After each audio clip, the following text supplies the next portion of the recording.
me a second. Yeah. I'm back. Yeah. I was kind of a little surprised today because, alright, what chapters of Ruth are we reading? And then, like, I opened up the Bible app and went to the plan and, like, was ready for the plan. And then the plan was like, now we're in Samuel. It's like, wait, what? Ruth? That's it? That's all Ruth had to say? Like, so yeah, that chapter of the Bible is done. Close this. This is too bright. I do want some light. I just don't want it to be like in your face. But right.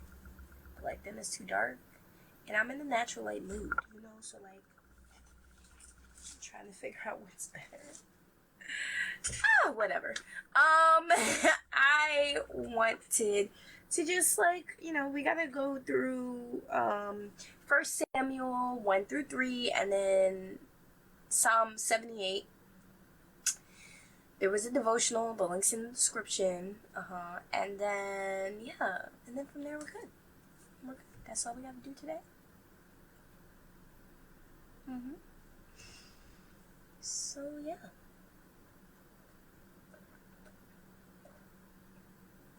See, I like Ruth. I was very comforted by the story of Ruth. I almost wanted to stay in the story of Ruth because, I did. I wanted to stay in the story of Ruth because it seemed very hopeful. There was, other than all the men dying in the beginning, there was a lot of hopeful moments. Other than all of that, there was a lot of hopeful moments, and I just wanted to stay comforted there because, oh man, was that a palate cleanser from Judges. Judges wrecked me a bit, like, especially towards the end. Well, on to Samuel. We can't stay in the peacefulness and the hopefulness of Ruth, so on to Samuel it is.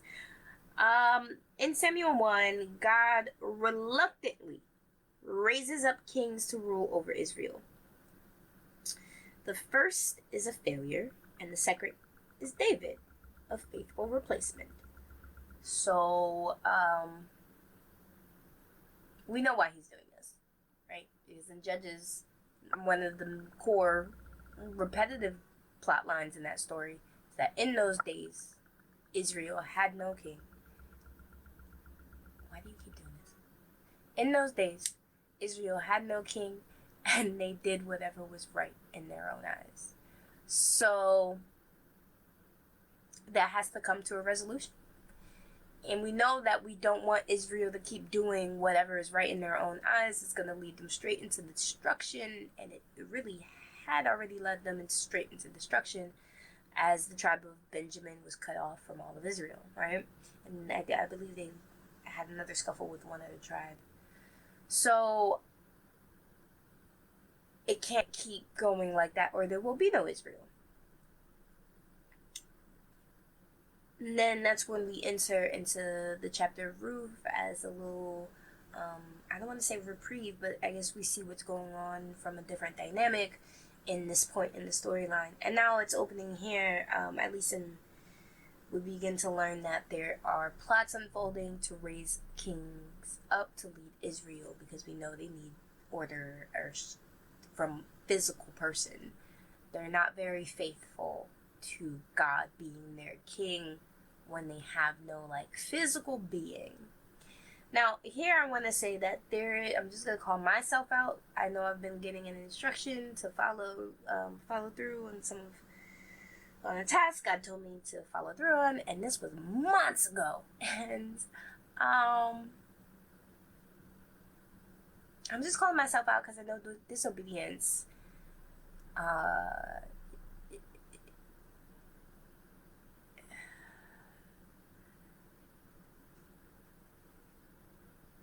don't want to say it's easy. I almost want to say it's second nature to us. Somehow. Yeah. So I'm calling myself out on that. Disobedience is second nature. So, it really is the extreme focus and an extreme, like, you gotta reel yourself in, right? It's a battle. It's constant reminder. It's constant humbleness, constant prayer, praise. It's not just like, yeah, I'll follow that guy. God, yes, good. Um, it's a battle. Like, it's a battle like no other. So I can see how all of this starts to unravel for Israel, and while I don't necessarily think that go that far, um, for me, just because trying to stay present and trying to, of course, reel myself in just to remain, I just know what I want, right? I think what my biggest issue with Israel during the time of Judges is that they never seemed like they were trying to reel themselves in until it got to the point where they were being oppressed. And then, like, oh God, I'm sorry. Where have you gone? Why have you forsaken us? You know, and it just felt very. If these people, like. Well, anyway, that's all. I'm gonna say that, and I just wanted to call myself out because that task is something I can go complete after this, and I'm gonna, and I think it's easy to be like, oh, how could they be disobedient, and all of that, but like, it's also, it's a story. As you read through it, you're trying to let it seep into you, and you're trying to let it help you become a better, or develop better character traits that God would be pleased with. And in doing that, I just know that, like, all of these chapters, I also have to, like, sit with them and be like, yo, what's going on in me? How are any of these moments that are grieving me, in reading, actually showing up in my life? Like, are they showing up in my life? Because I really don't think there's any parts of the Bible that resonate with you that you aren't actually, haven't actively worked against, aren't actively participating in, or isn't somehow actively present in your life in another way. So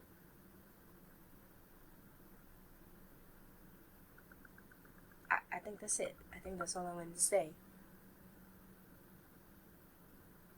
Yeah. I'm gonna hop in and we'll start at chapter 1.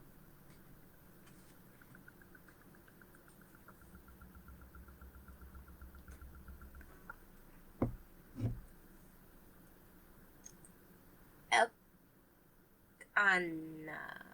Elkanah. Elkanah. And his family. Elkanah. Elkanah. Yeah. Elkanah and his family. There was a man named Elkanah who lived in Raham in the region of Zupha, in the hill country of Ephraim. What does Zupha mean? Yep, no. Okay. He was the son of Jeroham, son of Elihu, son of Tuhu, son of Zupha of Ephraim. Okay. Elkanah had 2 wives, Hannah and Penina.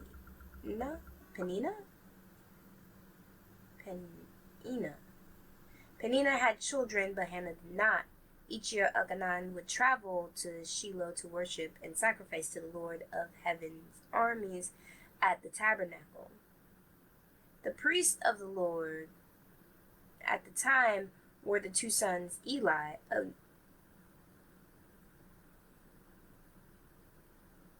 were the 2 sons of Eli. Sorry. Whoa, I can read today. Hold on, let me just get myself together. The priests of the Lord at the time were the 2 sons of Eli, Hophni and Phinehas.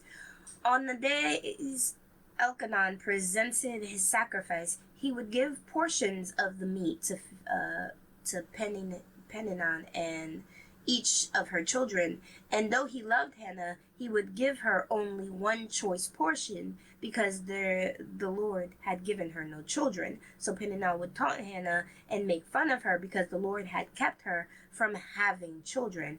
Year after year, it was the same. Peninnah would taunt Hannah as they went to the tabernacle. Each time, Hannah would be reduced to tears and would not even eat. "Why are you crying, Hannah?" Elkanah would ask. "Why aren't you eating? Why be downhearted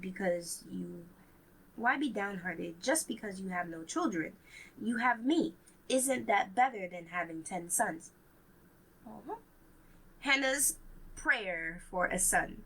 Once after a sacrificial meal at Shiloh, Hannah got up and went to prayer. Eli the priest was sitting at the customary place beside the entrance of the tabernacle. Hannah was in deep anguish, crying bitterly as she prayed to the Lord. And she made this vow: "O Lord of heaven's armies, if you will look upon my sorrow and answer my prayer and give me a son, then I will give him back to you. He will be yours for his entire lifetime, and as a sign that he has been dedicated to the Lord, his hair will never be cut." Some manuscripts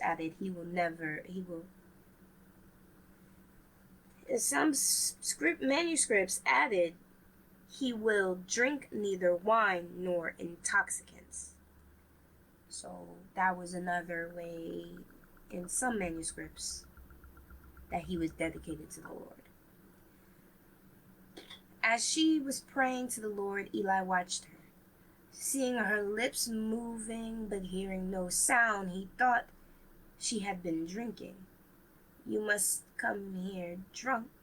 you come here drunk?" he demanded. "Throw away your wine." "Oh, no, sir," she replied. "I haven't been drinking wine or anything stronger, but I am very discouraged, and I was pouring out my heart to the Lord. Don't think I am a wicked woman, for I have been praying out of great anguish and sorrow." "In that case," Eli said, "go in peace. May the God of Israel grant the request you have asked him." "Oh, thank you, sir," she exclaimed. Then she went back and began to eat again, and she was no longer sad. Samuel's birth and dedication. The entire family got up early the next morning and went to worship the Lord once more. Then they returned home to Ramah, and Elkanah slept with Hannah. The Lord remembered her plea, and in due time she gave birth to a son. She named him Samuel, for she said, "I asked the Lord for him." Samuel sounds in the Hebrew term for asked of God or heard by God. Okay? The next year, Elkanah and his family went to their annual trip to offer a sacrifice to the Lord and to keep his vow, but Hannah did not go. She told her husband, "Wait until the boy is weaned. Then I will take him to the tabernacle and leave him there with the Lord permanently." Whatever you think is best, Elkanah agreed.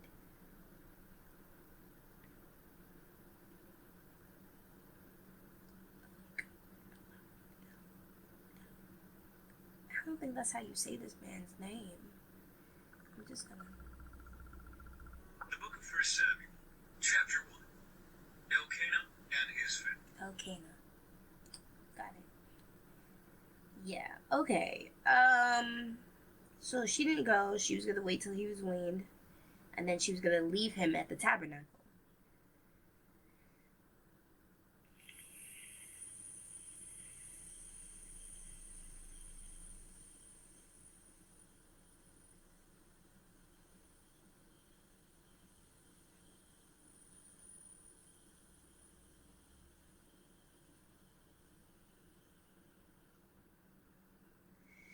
She tells this to Samuel, and he's like, "Whatever you think is best."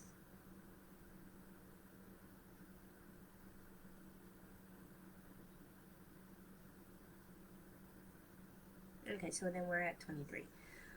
Whatever you think is best. Elkanah agreed. Stay. Sorry. Elkanah agreed. Stay here for now, and may the Lord help you keep your promise. So she stayed home and nursed the boy until he was weaned. When the child was weaned, Hannah took him to the tabernacle in Shiloh. They brought along a 3-year-old bull for the sacrifice and a basket of flour. A 3-year-old bull? Isn't it supposed to be not that? Okay. Know all the rules of the sacrifice according to the Torah. So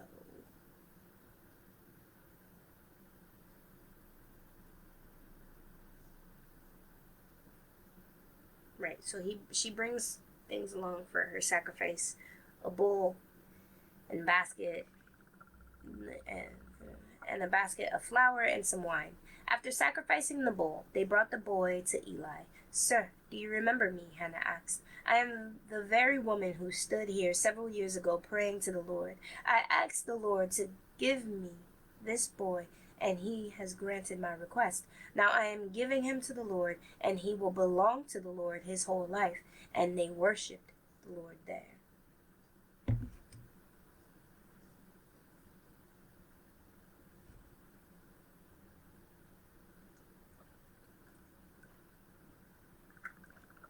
Hannah prayed. Hannah's prayer of praise. Then Hannah prayed, my heart rejoices in the Lord. The Lord has made me strong. Now I have an answer for my enemies. I rejoice because you rescued me. No one is holy like the Lord. There is no one besides you. There is no rock like our God. Stop acting so proud and haughty. Don't speak with such arrogance, for the Lord is a God who knows what you have done. He will judge your actions. The bow of the mighty is now broken, and those who stumble are now strong. Those who were well fed are now starving, and those who were starving are now full. The childless woman now has 7 children, and the woman with many children wastes away. The Lord gives both death and life. He brings some down to the grave, but raises up others. The Lord makes some poor and others rich. He brings some down and lifts others up. He lifts the poor from the dust and the needy from the garbage dump. He sets them among princes, placing them in seats of honor. For all the earth is the Lord's, and he has set the world in order. He will protect his faithful ones, but the wicked will disappear in darkness. No one will succeed by strength alone. Those who fight against the Lord will be shattered. He thunders against them from heaven, and the Lord judges throughout the earth. He gives power to his king. He increases the strength of his anointed one. Then Elkanah returned home to Ramah without Samuel, and the boy served the Lord by assisting Eli the priest, Eli's wicked son. Now the sons of Eli were scoundrels who had no respect for the Lord, or for their duties as priests. Whenever anyone offered a sacrifice, Eli's sons would send over a servant with a 3-pronged fork. While the meat of the sacrificed animal was still boiling, the servant would stick the fork into the pot and demand that whatever it brought up be given to Eli's sons. All the Israelites who came to worship at Shiloh were treated this way.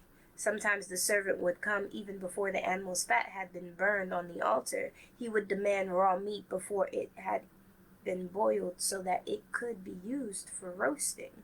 The man offering the sacrifice might reply, "Take as much as you want, but the fat must be burned first." Then the servant would demand, "No, give it to me now, or I'll take it by force." So the sin of these young men was very serious in the Lord's sight, for they treated the Lord's offerings with contempt. But Samuel, though he was only a boy, served the Lord. He wore a linen garment like that of a priest. Each year his mother made a small coat for him and brought it to him when she came with her husband for the sacrifice.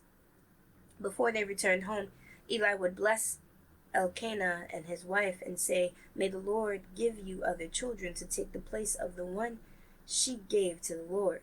And the Lord blessed Hannah. He blessed Hannah, and she conceived and gave birth to 3 sons and 2 daughters. Meanwhile, Samuel grew up in the presence of the Lord. Now Eli was very old, and he was aware of what his sons were doing to the people of Israel. He knew, for instance, that his sons were seducing the young women who assist at the entrance of the tabernacle. Eli said to them, "I have been hearing reports from all the people about the wicked things you are doing. Why do you keep sinning? You must stop, my sons. The reports I hear among the Lord's people are not good.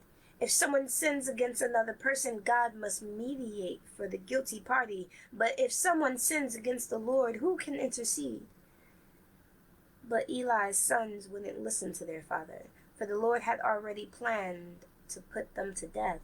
Meanwhile, oh, I see. Okay, all right. So this line here, "for the Lord had already planned to put them to death," is akin to "for the Lord hardened their heart," because He had already planned to put them to death. He had already started moving against them, basically. Okay.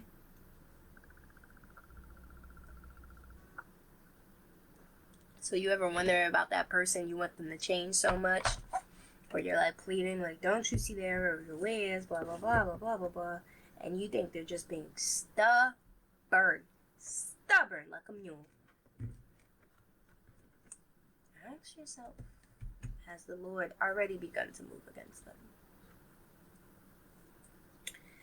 Okay, Meanwhile,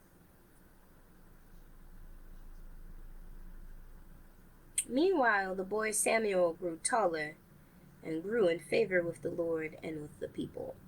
A warning for Eli's family. One day a man of God came to Eli and gave him this message from the Lord.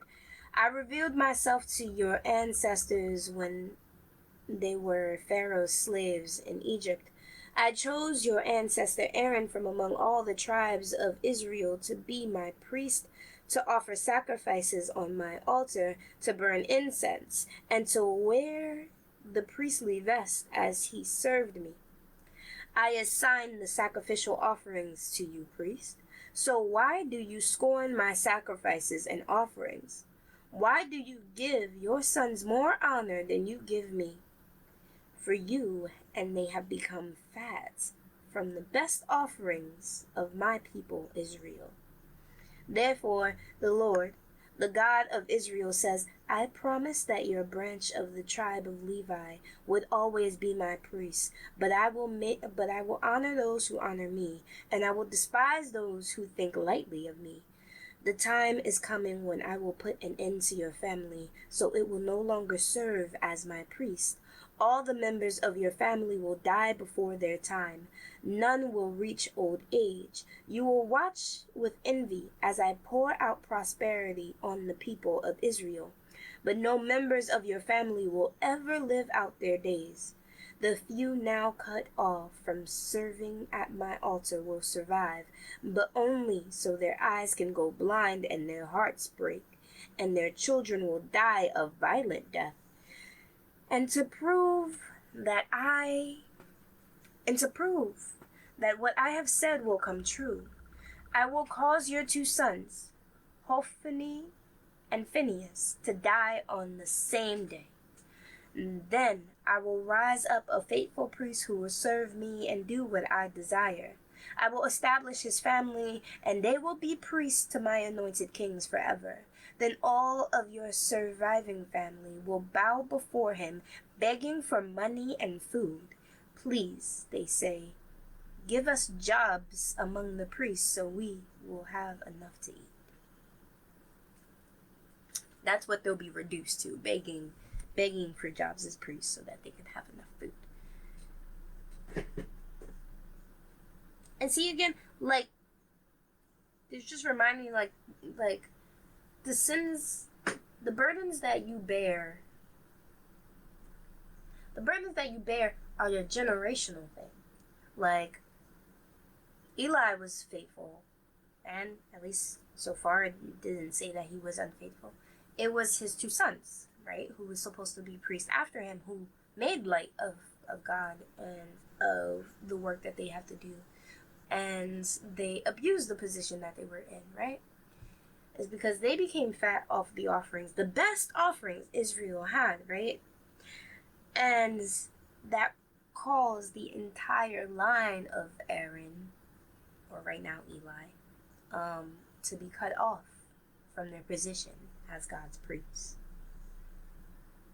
And it meant that generations after them would die a violent death. He says it here in First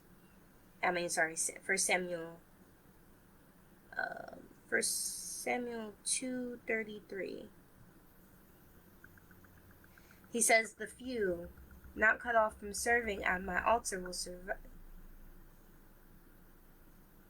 They're gonna survive. The few not cut off. So this is Eli. And I guess some of the others involved.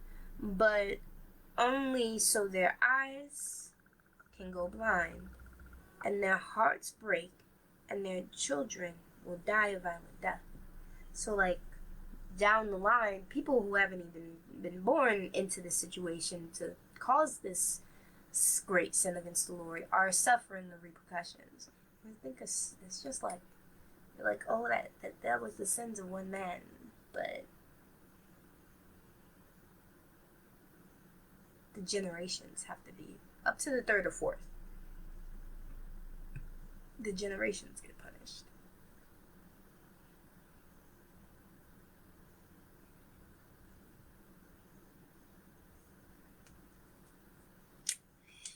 So now he has right. So this is the message, but now he has a clear.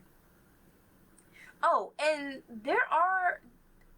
if the priest sin against the Lord,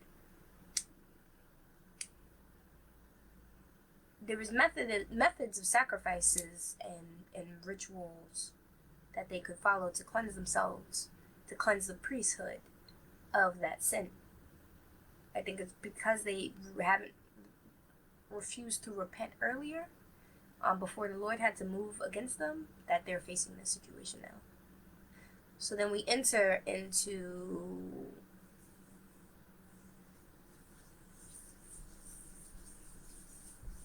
the next chapter, Samuel 3. But we know that God says he's going to raise up another priest who will do what he desires, and then his family line will take control over the priesthood.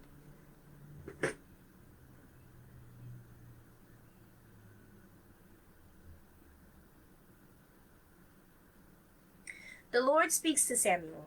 Meanwhile, the boy Samuel served the Lord by assisting Eli. Now, in those days, messages from the Lord were very rare, and visions were quite uncommon. This goes to show, like, the growth, not the growth, but the split between Lord and his people, the separation, the distance.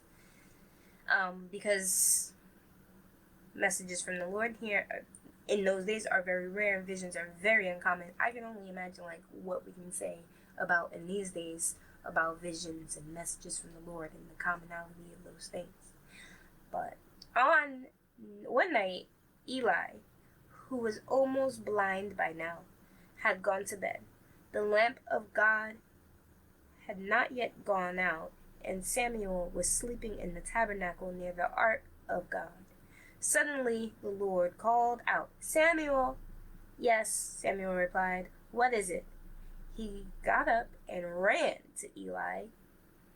"Here I am. Did you call me?" "I didn't call you," Eli replied. "Go back to bed." So he did. Then the Lord called out again, "Samuel!" Again, Samuel got up and went to Eli. "Here I am. Did you call me?" "I didn't call you, my son," Eli said. "Go back to bed." Samuel did not yet know the Lord because he had never, Samuel did not yet know the Lord because he had never had a message from the Lord before. So he didn't know what voice this was coming from. Okay. So the Lord called a third time, and once more Samuel got up and went to Eli. "Here I am. Did you call me?" Then Eli realized it was the Lord who was calling the boy. So he said to Samuel, "Go and lie down again. And if someone calls you again, say, 'Speak, Lord, your servant is listening.'" So Samuel went back to bed.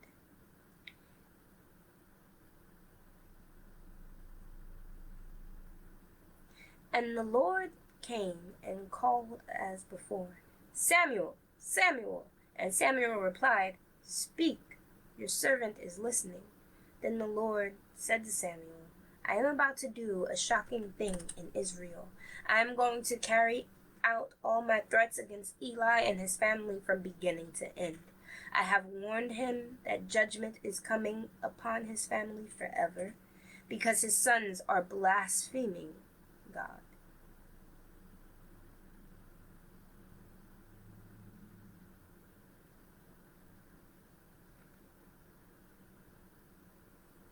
In Hebrew, it reads that his sons have made themselves contemptible.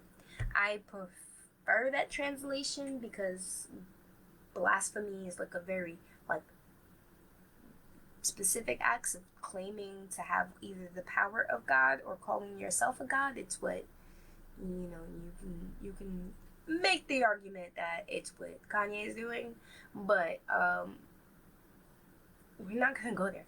What I'm saying is that I like the statement, or not that I like the statement. I think the statement that it wasn't from Hebrew is more accurate, that they're making themselves contemptible because they're not actually calling themselves gods or anything like that. They're just, being sinful, very sinful in God's tabernacle, and playing light and loose with the offerings and the women of the tabernacle,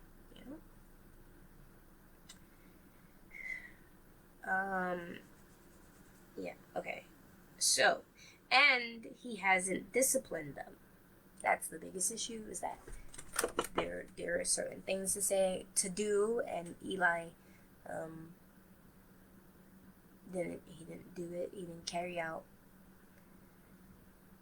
What did they say? Do not be soft-hearted, even if it is your son or your neighbor or your brother or your mother or whatever.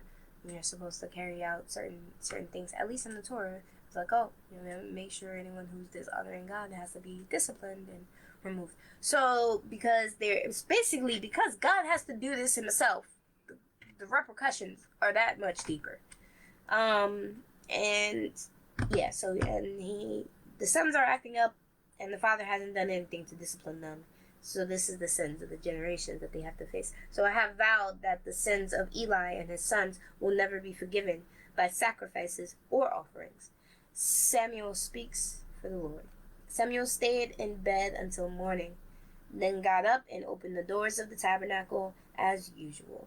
He was afraid to tell Eli what the Lord had said to him, but Eli called out to him, "Samuel, my son." "Here I am," Samuel replied. "What did the Lord say to you?" "Tell me everything. And may God strike you and even kill you if you hide anything from me." So Samuel told Eli everything. He didn't hold anything back. "It is the Lord's will," Eli replied. "Let him do what he thinks is best." As Samuel grew up, the Lord was with him, and everything Samuel said proved to be reliable. And all Israel, from Dan in the north to Beersheba in the south, knew that Samuel was confirmed as a prophet of the Lord. The Lord continued to appear in Shiloh and gave messages to Samuel there at the tabernacle. A psalm of Asaph. Oh, my people, listen to my instructions. Open your ears to what I am saying, for I will speak to you in a parable. I will teach you hidden lessons from our past, stories we have heard and known, stories our ancestors handed down to us. We will not hide these truths from our children. We will tell the next generation about the glorious deeds of the Lord, about his power and his mighty wonders. For he issued his laws to Jacob. He gave his instructions to Israel. He commanded our ancestors to teach them to their children so the next generation might know them, even the children not yet born.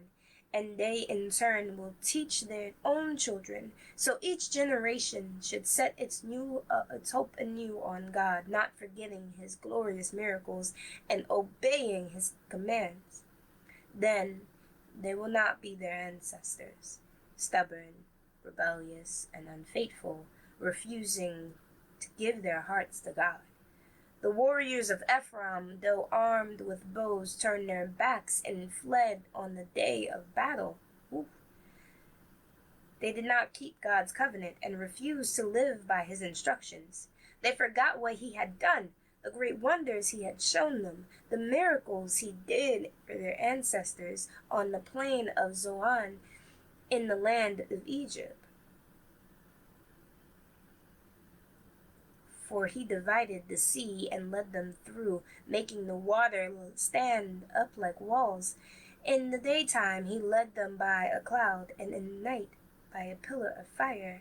He split open the rocks in the wilderness to give them water, as from a gushing spring. He made streams pour from the rock, making the waters flow down like a river.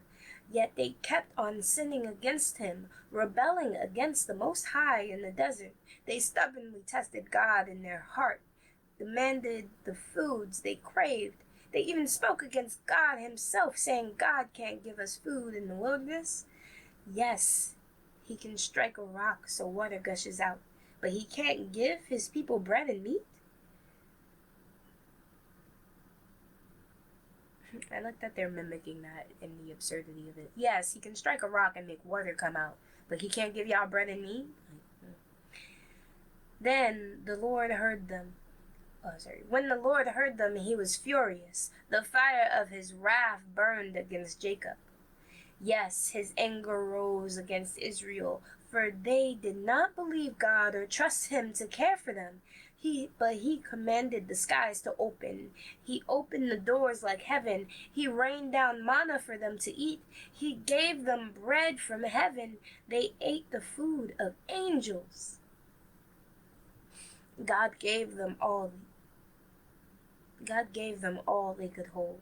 He released the east winds in the heavens and guided the south wind by his mighty power. He rained down meat as thick as dust, birds as plentiful as the sand on the seashore. He caused the birds to fall within their camps and all around their tents. The people ate their fill. He gave them what they craved, but before they satisfied their craving, while the meat was yet in their mouths, the anger of God rose against them, and he killed their strongest men. He struck down the finest of Israel's young men. In spite of this, the people kept sinning. Despite his wonders, they refused to trust him. So he ended their lives in failure, their years in terror. When God began killing them, they finally sought him. They repented and took God seriously. Then they remembered that God was their rock, that God Most High was their Redeemer. But all they gave him was lip service. They lied to him with their tongues. Their hearts were not loyal to him. They did not keep his covenant. Yet he was merciful and forgave their sins. He did not destroy them all. Many times he held back his anger and did not unleash his fury. For he remembered that they were merely mortal, gone like a breath of wind that never returns. Oh, how often they rebelled against him in the wilderness and grieved his heart in that dry wasteland. Again and again they tested God's patience and provoked the Holy One of Israel. They did not remember his power and how he rescued them from their enemies. They did not remember his miraculous signs in Egypt, his wonders on the plain of Zoar. For he turned their rivers into blood, so no one could drink from the streams. He sent vast swarms of flies to consume them and hordes of frogs to ruin them. He gave their crops to caterpillars. Their harvest was consumed by locusts. He destroyed their grapevines with hail and shattered their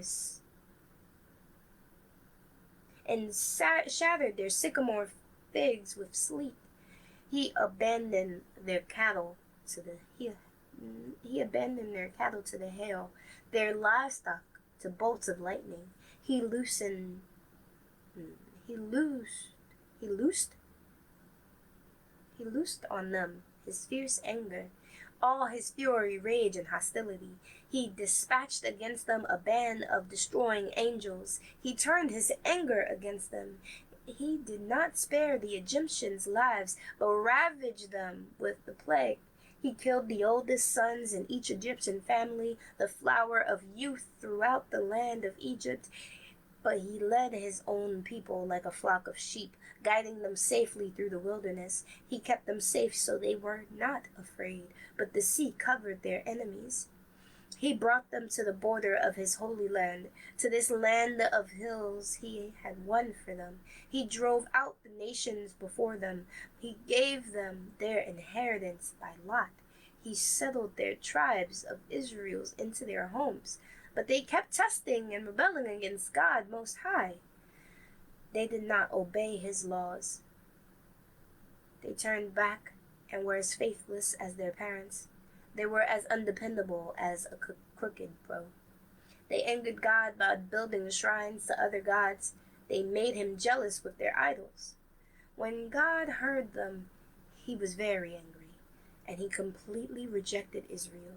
Then he abandoned his dwelling at Shiloh, the tabernacle where he had lived among the people. He allowed the ark of his might to be captured. He surrendered his glory into enemy hands. He gave his people over to be butchered by the sword because he was so angry with his own people, his special possession. Their young men were killed by fire. Their young women died before singing their wedding songs. Their priests were slaughtered, and their widows could not mourn their deaths. Then the Lord rose up as though waking from sleep, like a warrior aroused from a drunken stupor. He routed his enemies and sent them to eternal shame. But he rejected Joseph's descendants. He did not choose the tribe of Ephraim. He chose instead the tribe of Judah and Mount Zion, which he loved. There he built his sanctuary as high as the heavens, as solid and enduring as the earth. He chose his servant David, calling him from the sheep pens. He took David from tending the owls and lambs and made him the shepherd of Jacob's descendants, God's own people, Israel. He cared for them with a true heart and led them with skillful hands.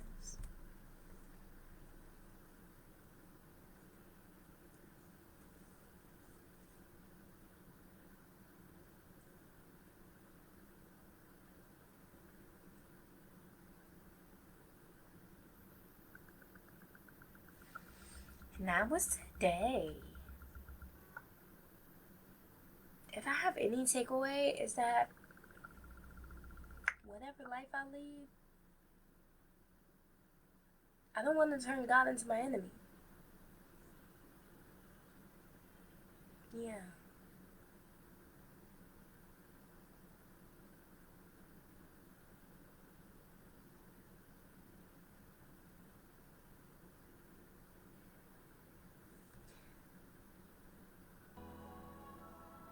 Have a good evening. Yeah. Enjoy the rest of your day. Bye-bye.